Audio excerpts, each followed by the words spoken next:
अस्सलाम वालेकुम फ्रेंड्स, क्या हाल है। उम्मीद करती हूँ आप सब खैरियत से होंगे, जाओगे खुश होंगे, खैर से होंगे। आज की वीडियो एक दफ़ा फिर से बहुत ही ख़ास होने वाली है, क्योंकि इसमें मैं आपको साथ 6 से 7 साल की बच्ची का बहुत ही प्यारा सा ए लाइन जो है ना फ़्रॉक डिज़ाइन शेयर करूँगी।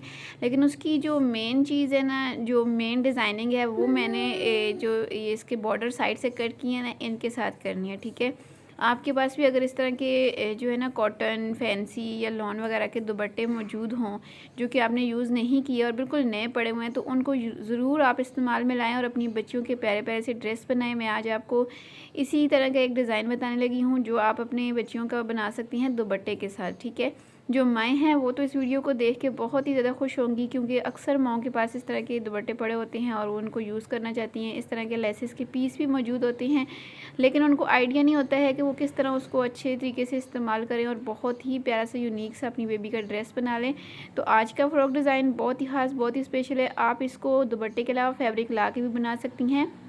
इसके अलावा ये फ़्रॉक डिज़ाइन आप अपनी बच्ची के लिए ईद के लिए भी बना सकती हैं, क्योंकि बहुत ही फैंसी फ़्रॉक बना हुआ लगेगा और बहुत ही प्यारा सा यूनिक सा ये डिज़ाइन है, जो कि मुझे उम्मीद है अगर आपने इस वीडियो को स्किप किए बिना एंड तक देखा तो आप बहुत ही आराम से अपनी बच्ची का बना सकेंगी। जो बिगनर्स हैं वो भी बहुत ही आसानी से बना लेंगे।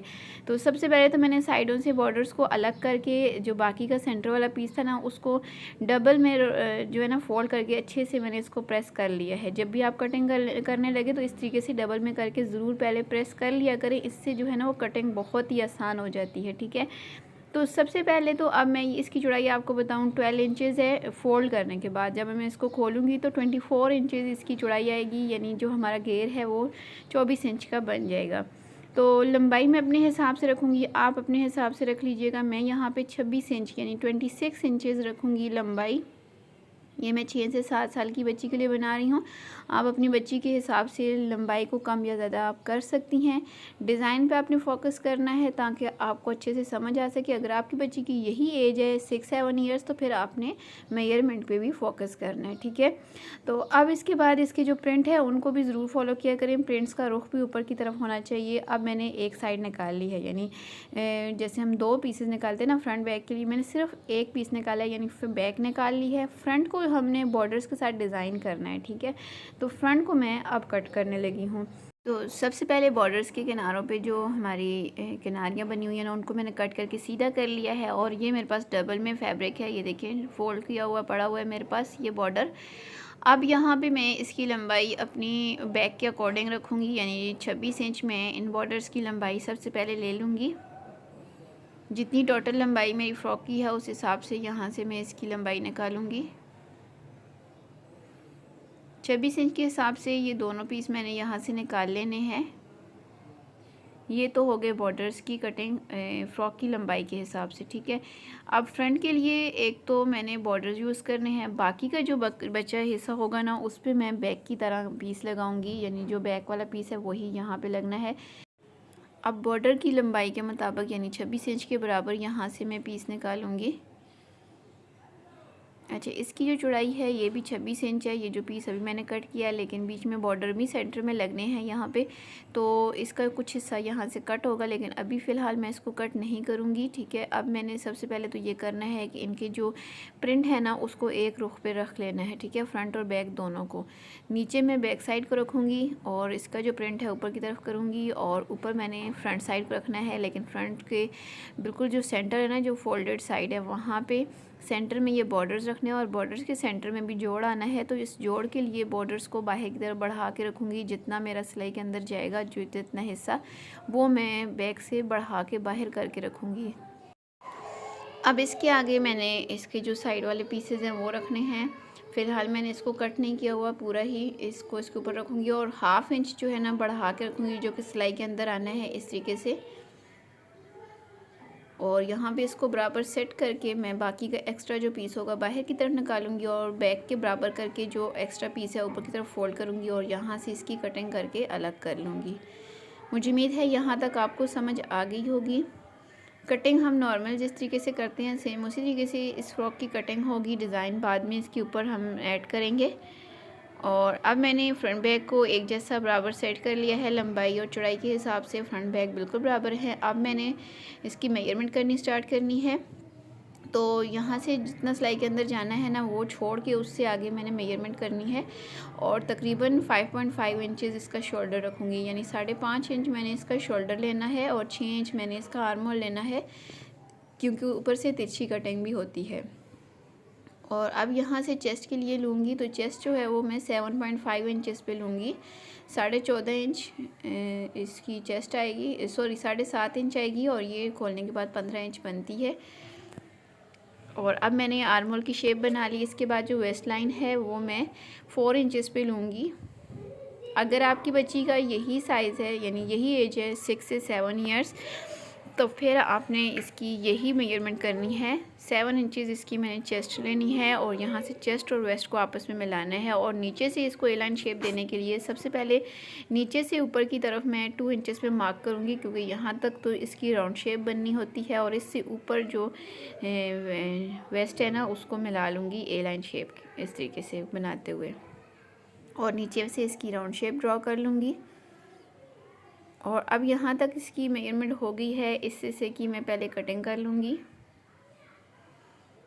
अगर आप नए आए हैं मेरे चैनल पर तो मेरे चैनल को ज़रूर विज़िट करते हुए जाइएगा। आपको मेरे चैनल पर इस तरह के बेबी गर्ल्स के बहुत ही प्यारे प्यारे से ड्रेसेस के आइडियाज़, डिज़ाइंस देखने को मिलेंगे। बहुत ही आसान कटिंग स्टिचिंग के साथ, डिटेल के साथ आपको मेरी वीडियोस मिलेंगी। और इसके अलावा अगर आपको ईद के लिए या समर के लिए नए नए डिज़ाइंस चाहिए तो मेरे चैनल को ज़रूर विज़िट करते हुए जाइएगा। और नए आए हैं तो सब्सक्राइब भी ज़रूर कीजिएगा। अब यहाँ तक कटिंग हमारी हो गई है। अब मैंने फ्रंट के ये जो 2 पीसेज हैं इनको भी अलग अलग कर लूँगी, क्योंकि एक राइट साइड पे लगना है और एक लेफ़्ट साइड पे। तो यहाँ पे इन पीसेस को मैंने अलग कर लिया है और अब मैंने फ्रंट और बैक को अलग अलग करना है। बैक के ऊपर हमने कुछ भी नहीं करना है, इसको साइड पे करेंगे। अब मैंने फ्रंट साइड को लेना है और इसके बराबर में यहाँ पे ये देखिए इसकी कुछ इस तरीके से कटिंग आई है। अब जो साइड के पीसेज है ना इनके ऊपर मैंने नीचे से ऊपर की तरफ 4 इंचेस पे मार्क करना है, ये देखिए इस तरीके से। और ये क्योंकि ये तिरछी कटिंग है राउंड शेप में, तो इसको साथ साथ मार्क करती जाऊँगी और इस तरीके से इसकी लाइन लगाती जाऊँगी। 4 इंचेस पे ही इसकी करनी है सारी मार्किंग। ये देखिए इस तरीके से मैंने लाइन ड्रॉ की और अब इस लाइन के ऊपर से मैं इसकी कटिंग कर लूँगी। अब यहाँ से कटिंग करने के बाद आपके पास 2 ऑप्शंस हैं, आप इसके अंदर 2 डिज़ाइन ऐड कर सकते हैं। पहला तो ये है कि आप इसी पीस को वापस से यहाँ पे पाइपिंग वगैरह बना के लगाएं और फिर से इसको इसके नीचे लगा लें, लेकिन मैं यहाँ पे जो बॉर्डर्स हैं ना इनका इस्तेमाल करूँगी। ठीक है, जो मैंने सेंटर वाले पैनल्स लगाए हैं तो जो बॉर्डर बच गया था उसको मैंने यहाँ पे एज ए फ्रिल यहाँ पे लगाना है। ये देखिए ये मैंने 4 इंचेस इसलिए लिया था क्योंकि 4.5 इंचेस इस बॉर्डर की चौड़ाई है, तो ये इसके अंदर कवर हो जाना है। ठीक है, ये मैं इसके नीचे लगाऊंगी। तो ये इतने से इससे कि ये कटिंग आ गई है हमारी। इसके बाद ये जो दूसरा बॉर्डर हमारे पास बचा हुआ है इसमें से मैंने 14 इंचेस के पीसेस कट करने हैं। तो ये 2 पीसेज है मेरे पास, बॉर्डर यानी डबल में पड़ा हुआ है, तो उसको मैं इसी तरीके से डबल करूँगी तो ये 4 फोल्ड हो जाएगा। तो यानी ये मेरे पास 4 पीसेज इस तरीके से बन जाते हैं। तो इन 4 पीसेस के साथ मैंने क्या करना है ये मैं पहले आपको बताती हूँ। इनको पहले मैंने स्टिच कैसे करना है। ठीक है, इन चारों को मैं इस तरीके से आपस में स्टिच करूँगी कि इनकी जो प्लेन हिस्से हैं अंदर कर लूँगी। सिर्फ बॉर्डर्स को बाहर की तरफ शो करना है। ये देखिए जो आपको प्लेन हिस्सा नज़र आ रहा है ना वो सिलाई के अंदर चला जाएगा सारे का सारा। और ये बॉर्डर्स जो है वो एक साथ स्टिच होने के बाद बिल्कुल अंदाज़ा नहीं होगा कि ये हमने बॉर्डर्स को स्टिच किया है या प्लेन हिस्सा भी इनके सेंटर में है। ये सारा जो है वो प्रिंटेड जैसा बन जाएगा एक जैसा। ये देखिए पहले तो मैं इन सारी की सिलाइयाँ लगाऊंगी और फिर आगे चल के आपको मैं बताऊंगी मैंने इस पीस के साथ क्या करना है। इसको भी हम साइड पे करते हैं। और अब बाकी के बचे पीस में से मैं स्लीव्स निकालूंगी। तो स्लीव्स की यहाँ पे 4 फोल्ड करने के बाद चौड़ाई 6 इंचेस आ रही है। लंबाई मैं यहाँ से लूँगी 13 इंचेस, क्योंकि आगे मैंने इसके बॉर्डर भी अटैच करना है। तो 13 इंचेस सिलाई के अंदर जाने के बाद 12 इंचेस बचेगा। तो 4 इंचेस का बॉर्डर लगने के बाद 16 इंचेस जो है ना हमारी स्लीव्स की लंबाई आ जाएगी। 15 से 16 इंचेस तक इतनी ही लंबाई होती है 6 से 7 साल की बच्ची की। तो अब मैं नॉर्मल साइज़ में कटिंग करूँगी और आगे से जो इसकी चौड़ाई है वो मैं 4.5 से 5 इंच के दरमियान रखूँगी। आप अपनी बच्ची की हेल्थ के हिसाब से कर लीजिएगा। मैं 5 इंचेस ले रही हूँ क्योंकि ये इसका बॉटम नहीं है, आगे बॉर्डर भी लगना है और 1/2 इंचेस बॉर्डर की भी फिटिंग होगी। तो अब यहाँ पे मैंने स्लीव्स की भी नॉर्मल कटिंग कर लेनी है। तो अब मैंने स्टिचिंग स्टार्ट करनी है। सबसे पहले फ्रंट साइड के जो सेंटर वाले पैनल है ना, उनको मैंने आपस में जोड़ लेना है और जितना हिस्सा सेंटर में प्लेन आ रहा है ना, उस सारे को मैंने स्टिच करना है। और ये करीब करीब से करते हुए सारे को स्टिच करके मैं इसको सीधा कर लूँगी, फिर बाद में मैं साइडें बताती हूँ। यहाँ पे मैंने इसको जो है ना सिलाई कर लिया है और अब इसकी जो साइड वाले पीसेज हैं वो लेने हैं और इन पीसेस को मैं आपको अलग अलग करके दिखाती हूँ। दोनों पीसेस को यहाँ पे मैंने इस तरीके से रखना है। जो बिगनर्स हैं वो इस तरह की वीडियोस को बहुत ही गौर से देखा करें और स्किप मत किया करें, क्योंकि स्टिच करने के साथ साथ हम आपको छोटी छोटी सी टिप्स जो देते हैं उनको भी ज़रूर फॉलो किया करें। वो भी बहुत ही काम की होती हैं। जो तो एक्सपर्ट है, मैं उनके लिए ये बात नहीं कर रही, जो बिगनर्स हैं उनके लिए कर रही हूँ कि वो ज़रूर हर चीज़ को नोट किया करें। इस तरीके से करते हुए मैंने इसके नीचे ये फ्रिल अटैच करनी है और फिर इस फ्रिल को सीधा करके इसके टॉप पे भी एक सिलाई लगा लूँगी। तो यहाँ पे ये देखिए मैंने फ्रिल लगा ली है और इसके टॉप पे भी एक सिलाई लगा ली है। टॉप पे सिलाई लगाते वक्त सारा जो फैब्रिक ऊपर की तरफ किया है सिलाई के अंदर सारे का सारा चला गया है।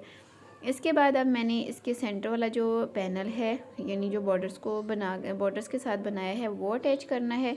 तो आप चाहें तो इसको सिंपल भी इस तरीके से स्टिच करके जोड़ सकती हैं, लेकिन मैं यहाँ पे मेरे पास जो लेस का पीस है ना, 1 से 1.5 पीस है, यानी एक बड़ा सा एक छोटा सा, उन पीसेस को भी यहाँ पे लगा लूँगी। आप चाहें तो यहाँ पे कोई ट्रायंगल्स वगैरह बना के फैब्रिक के लगा सकती हैं, कोई भी लेस लगा सकती हैं, ये आपकी अपनी चॉइस पे है। नॉर्मल बनाना चाहती हैं कुछ भी मत लगाएं, आप स्किप भी कर सकती हैं। यहाँ पे पहले मैं लेस अटैच करूँगी और उसके बाद इसके ऊपर रख के यहाँ पे ना बॉर्डर वाला हिस्सा जो है ये अटैच करूँगी, ठीक है, एक साइड पे भी। और फिर मैं जब इसको सीधा कर लूँगी तो सीधा करने के बाद दूसरी साइड पे भी सेम यही काम करना है। नीचे मैंने लेस को रखना है और लेस मेरी पीसेस में है तो पीसेस को आपस में जोड़ कर रखूँगी, यानी ये वाला पीस भी लगेगा और नीचे जो हिस्सा बचेगा, ये वाली जो लेस बचेगी, तो इसको यहाँ नीचे लगा के कंप्लीट कर लूँगी। यहाँ पे ये देखिए मैंने लेस लगा के सेंटर वाले पीस को जोड़ के फ्रंट साइड की डिज़ाइनिंग को कंप्लीट कर लिया है। और अब इसको मैंने फिर से फोल्ड करना है इसके गले की कटिंग करने के लिए। तो गले की कटिंग जो है वो हमने फ्रंट की और बैक की दोनों की ही करनी है। तो अब दोनों को यहाँ ऊपर नीचे सेट करके मैं बिछा लूँगी। ये जो बाहर वाला हिस्सा आपको नज़र आ रहा है ये सिलाई के अंदर है। और अब गले की चौड़ाई लूँगी यहाँ से। तो गले की चौड़ाई जो है वो मैं तकरीबन 2 इंच के करीब लूँगी, 1-2 पॉइंट कम रखूँगी क्योंकि यहाँ पे पाइपन नहीं निकलेगी। तो हाँ, थोड़ा सा सिलाई के अंदर भी जाएगा तो थोड़ा चौड़ा हो जाएगा ये गला। और 2 इंच ही मैं इसकी लंबाई रखूँगी, यानी जो इसकी गहराई है वो भी 2 इंचेस ही है। और ये मैं बैक के गले की कटिंग कर रही हूँ। फ्रंट का जो गला है चौड़ाई उसकी भी सेम ही है, लेकिन उसकी जो लंबाई है वो थोड़ी सी मैं यहाँ पर गहरी करूँगी। लंबाई को 1 इंच तक और गहरा कर लूँगी तो ये 3 इंचेस बन जाएगा। ये थोड़ा कम कट करने का मकसद ये है कि यहाँ पे पाइपन नहीं बननी, सिलाई के अंदर भी जाएगा। तो ये गला जो है वो हाफ इंच तक खुला हो जाएगा, ठीक है। यहाँ पे इनको ऊपर नीचे सेट करके तो शोल्डर की सिलाइयाँ लगा लूँगी सबसे पहले। और इसके बाद ये वाले जो पीसेस थे ना मैंने आपस में जोड़ लिए हैं बॉर्डर्स वाले। अब इनकी लंबाई तो वही 14 इंचेस ही है, लेकिन जो इनकी चौड़ाई है ये कम हो गई है, 12 इंचेस तक हो गई है। इन पीसेस को मैं यूँ इस तरीके से एक दफ़ा फ़ोल्ड करूँगी, एक दफ़ा फिर से फ़ोल्ड करके 4 फोल्ड कर लूँगी। और जो इसकी ज़्यादा लंबाई वाला हिस्सा है उसको मैं लंबाई वाली साइड पे करूँगी और जो चौड़ाई कम है जिस साइड से उसको मैं चौड़ाई वाला हिस्सा बनाऊँगी। और यहाँ पे 2 इंचेस में जो इसकी फोल्डेड साइड है ना वहाँ से मैं मेजरमेंट करनी स्टार्ट करूँगी। 2 इंचेस में मार्क करूँगी चौड़ाई का। और जो इसकी लंबाई है ना मैं आपको समझाती हूँ। बैक का जो गला था 2 इंचेस था, फ्रंट का गला जो है 3 इंचेस है। 2 और 3 टोटल मिला के 5 इंचेस बनते हैं। तो मैं यहाँ पे 5 का हाफ 2.5 इंचेस पे मार्क लगाऊंगी, ठीक है। यहाँ से मुझे उम्मीद है आपको समझ आ गई होगी। ये मैंने गले की मार्किंग की है, चौड़ाई सेम रख के, लंबाई को मैंने फ्रंट बैक दोनों को काउंट करके, तो ये क्योंकि ये फोल्ड पड़ा हुआ है तो मैंने उसका हाफ करके निशान लगा के लिया और गले की मार्किंग यहाँ पे कर ली। अब इसके बाहर मैंने जितना मेरे पास फैब्रिक है ना उस हिसाब से जितना यहाँ पे कवर हो सकता है वो मैं बना लूँगी। तो 4.5 इंचेस इसकी चौड़ाई यहाँ से आ रही थी, तो मैंने इसी हिसाब से 4.5 यानी 4.5 इंचेस को ही फॉलो करते हुए इसकी राउंड शेप में इस तरीके से मैंने मार्किंग कर लेनी है 4.5 इंचेस के हिसाब से। ये देखें इस तरीके से। और नीचे वाला हिस्सा क्योंकि ये लंबाई में ज़्यादा था इसलिए यहाँ पे ये भी हमारा इतना ही आ गया है। अब जो मैंने डॉट्स लगाए हैं उनको आपस में मिलाते हुए राउंड शेप ड्रॉ करूँगी इस तरीके से। और अब इसके ऊपर से मैं इसकी कटिंग कर लूँगी। अगर आपके पास कॉटन या लॉन वगैरह का फैब्रिक है तो आप इस तरीके से 4 फोल्ड करके आराम से कट कर सकती हैं। लेकिन आपके पास अगर रेशमी फैब्रिक है कोई और इस तरह का जैसे सिल्क वगैरह का, तो फिर आप इसके अंदर पिन्स लगा के तभी इसको कट कीजिएगा ताकि ये पीसेस आपस में सेट रहें, हिलने ना पाएँ। और ये मैं भी आपको खोल के दिखा देती हूँ ये किस तरीके से लगना है। यहाँ पे इसको आप कैप कॉलर भी कह सकती हैं। ये देखिए इस तरीके से ये लगेगा, लंबाई के रुख पे इसके बॉर्डर्स आएंगे। और यहाँ पे मैंने इसकी डिज़ाइनिंग करनी है कॉर्नर्स पे भी। उसके लिए ये जो मेरे साइड से पीसेस निकले हैं ना, यहाँ से मैंने तकरीबन 2.5 इंच की चौड़ाई के हिसाब से पट्टियाँ कट करनी है। अगर आपके पास एक ही लंबी सी पट्टी है, 1 या 2, तो आप लंबी पट्टी निकाल सकती हैं। लेकिन मैं यहाँ से ये वाला पीस ज़ाया नहीं करूँगी, तो इसी के अंदर से पट्टियाँ निकालूँगी। और इन पट्टियों को फिर मैं आपस में आपको बताऊँगी क्या करना है स्टिच करके। यहाँ पे मैंने 2.5 इंच के हिसाब से पीसेस कट करने हैं लंबाई के। बचे हुए पीसेस को किस तरीके से करामत बना के बच्चियों के ड्रेसेस बना सकते हैं, इसके भी मेरे चैनल पर आपको प्यारे प्यारे से डिज़ाइंस देखने को मिलेंगे। बेबीज़ के लिए मैंने बनाए हुए हैं, 6-7 साल की बच्चियों के भी मैंने बनाए हुए हैं ड्रेसेस, जो कि बचे हुए पीसेस को यूज़ करके आप ज़रूर चैनल को विज़िट करिएगा। अब ये मेरे पास 4 पीसेस आ गए हैं। इन चारों को आपस में स्टिच करूँगी, इस तरीके से डबल में फ़ोल्ड करूँगी इस तरीके से। और स्टिच मैं कैसे करूँगी ये मैं आपको बताती हूँ। ये देखिए इस तरीके से एक पट्टी के आगे दूसरी और फिर दूसरी के आगे तीसरी लगाती जाऊँगी और फिर इनको इस तरीके से डबल में फ़ोल्ड करूँगी और फिर इनके अंदर मैं यहाँ पे इस तरीके से प्लेट्स बनाऊँगी। यहाँ पे रख के भी आपको दिखा देती हूँ। ये देखें इस तरीके से सीधी साइड पे रखूँगी इस डिज़ाइनिंग पीस के ऊपर और इसकी पूरी राउंड शेप में ये लगा लूँगी फ़ोल्ड करके। तो यहाँ पे ये देखिए मैंने पूरी राउंड शेप में फ़ोल्ड करके ये देखें इसकी फ्रिल बना के लगा ली है। सीधा करके इसके टॉप के ऊपर भी सिलाई लगा ली है। अच्छे से ये बन के तैयार हो गया है। अब इसको मैंने गले के ऊपर फिट करना है, तो मैंने फ़्रॉक को उल्टा करके रखा हुआ है और इसके ऊपर इस डिज़ाइनिंग पीस को भी मैंने यहाँ पर उल्टा करके रखा है, ठीक है। और अब इसको मैं गले के बिल्कुल बराबर सेट करूँगी। अब बैक साइड पे मैंने पहले कट नहीं लगाया था, जो हम कट लगाते हैं ना बटन के लिए, वो मैंने नहीं लगाया था। अब भी आपको बता देती हूँ किसी किसे करना है। सारी सिलाई वैसे ही लगाएंगे, लेकिन यहाँ से एक सिलाई नीचे की तरफ लेके जाऊँगी ऐसे, इस तरीके से थोड़ी सी, और सेंटर में से कट लगा के इसके अंदर मैं हुक भी लगा लूँगी।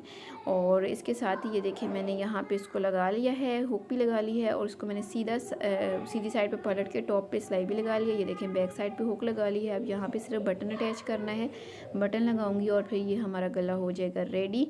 छोटा सा मैंने कट लगाया है, बहुत बड़ा नहीं लगाया, क्योंकि गला ऑलरेडी बच्ची के हिसाब से ही मैंने बनाया हुआ है। बहुत बड़ा गला पीछे से कट भी अच्छा नहीं लगता। अब मैंने इसकी स्लीव्स को रेडी करना है। स्लीव्स को जोड़ के फिर मैंने इसकी फिटिंग की सिलाई लगानी होगी और फिटिंग की सिलाई लगा लेने के बाद बैक साइड को नीचे से फ़ोल्ड करूँगी। फ्रंट को मैं ऑलरेडी फ़ोल्ड कर चुकी हूँ। फ्रिल के नीचे जो किनारी थी उसको मैंने फ़ोल्ड नहीं किया, सेंटर के पैनल को मैंने फ़ोल्ड कर लिया था। बैक को इस तरीके से फ़ोल्ड करूँगी। तो अब मैं आपको बताती हूँ कि मैंने स्लीव्स को कैसे रेडी करना है। फिर मैं इसको सिंपल जोड़ लूँगी, वो मुझे उम्मीद है आप आसानी से जोड़ लेंगी। तो स्लीव्स की कटिंग मैंने पहले से की हुई है आपके साथ शेयर। और अब ये जो बॉर्डर बच गया था ना मेरा, ये वाला बॉर्डर लूँगी और स्लीव्स के आगे सिंपल तरीके से जैसे हम लगाते हैं ना लगा लेंगे। एक्स्ट्रा बॉर्डर की कटिंग कर लूँगी और फिटिंग की सिलाई लगा के फ़्रॉक के साथ अटैच कर लूँगी। तो इसके साथ ही हमारा फ़्रॉक बन के तैयार हो जाएगा। तो यहाँ पे ये देखिए हमारा फ़्रॉक माशाल्लाह से बन के तैयार हो गया है, जो कि मैंने एक दुपट्टे के साथ बनाया है। उसके बॉर्डर्स को अलग करके बॉर्डर के साथ डिज़ाइनिंग की है। अभी आपको देखने के बाद बिल्कुल भी अंदाज़ा नहीं होगा कि ये हमने बॉर्डर्स के साथ सारी की सारी डिज़ाइनिंग की है। इसमें मैंने कोई एक्स्ट्रा पीस नहीं लिया कहीं से, कोई एक्स्ट्रा यानी कोई लेस वगैरह नहीं ली, कोई फैब्रिक नहीं ख़रीदा, कुछ भी नहीं। बस एक ही दुपट्टा था, उसी दुपट्टे को मैंने काट पीट के आगे पीछे किया और बहुत ही प्यारा सा हमने डिज़ाइन बना लिया, जो कि बना हुआ बहुत ही क्यूट, बहुत ही प्यारा लग रहा है। इस तरह के फ़्रॉक डिज़ाइन बच्चियों के साथ पहने हुए बहुत ही ज़्यादा अच्छे लगते हैं। आप अपनी बच्चियों के इस तरह के प्यारे प्यारे से ड्रेसेस ज़रूर बनाया करें। अपने दुपट्टों को, अपने बचे हुए पीसेस को बिल्कुल भी बेकार समझ के फेंका मत करें। इस तरह के डिज़ाइन ज़रूर बनाया करें। तो इसके अलावा पीसेस के अलावा आप फैब्रिक ला के भी इस तरह की डिज़ाइनिंग कर सकती हैं। इस तरह का फ़्रॉक आप अपनी बच्ची की ईद के लिए बनाएं, बहुत ही प्यारा लगेगा, यूनिक लगेगा, स्टाइलिश भी लगेगा। कॉटन या लॉन पे बना लें, क्योंकि अभी ईद जो है वो गर्मियों में ही आ रही है, तकरीबन गर्मी आ जाएगी। तो कैसा लगा है आपको आज का ये फ़्रॉक डिज़ाइन, मेरी आज की ये एफ़र्ट्स कैसी लगी हैं, आपने मुझे कमेंट करके लाजमी बताना है। मज़ीद आपको किस तरह के डिज़ाइंस चाहिए ये भी आपने मुझे ज़रूर कमेंट में बताना है। और वीडियो की समझ आई हो, वीडियो पसंद आई हो तो वीडियो को ज़रूर लाइक कीजिएगा। अपने दोस्तों और रिश्तेदारों के साथ ज़रूर शेयर किया करें ताकि प्यारे प्यारे से डिज़ाइंस और लोगों को भी देखने को मिलें। साथ में मुझे प्रमोट किया करें। आपके प्रमोट करने से हौसला मिलता है और आपके लिए नए नए डिज़ाइंस लेके आते हैं। इससे मुझे भी फ़ायदा होता है और आपको भी फ़ायदा होता है क्योंकि आपको बहुत नए नए से डिज़ाइंस देखने को मिलते हैं और ऑब्वियसली मेरा भी फ़ायदा होता है आपकी वजह से और मेरी वजह से आपका भी होता है। तो चैनल पर नए आए हैं तो यही कहूँगी कि चैनल को ज़रूर सब्सक्राइब कर लें, साथ दिए गए बेल आइकन बटन को लाजमी प्रेस कर लें ताकि जब भी इस तरह से डिज़ाइनिंग से रिलेटेड नई वीडियो अपलोड हो तो उसका नोटिफिकेशन आपको सबसे पहले मिल सके। फिर से कहूँगी चैनल को विज़िट करते हुए जाइएगा। मेरा चैनल आपको ज़रूर पसंद आएगा। आपका बार बार दिल करेगा कि चैनल पर जाऊँ, चैनल पर कुछ ना कुछ देखूँ। अपना ख्याल रखिएगा, दुआ में याद रखिएगा। मिलती हूँ किसी नई वीडियो में किसी नए डिज़ाइन के साथ। तब तक मुझे इजाज़त दें। अल्लाह हाफिज़।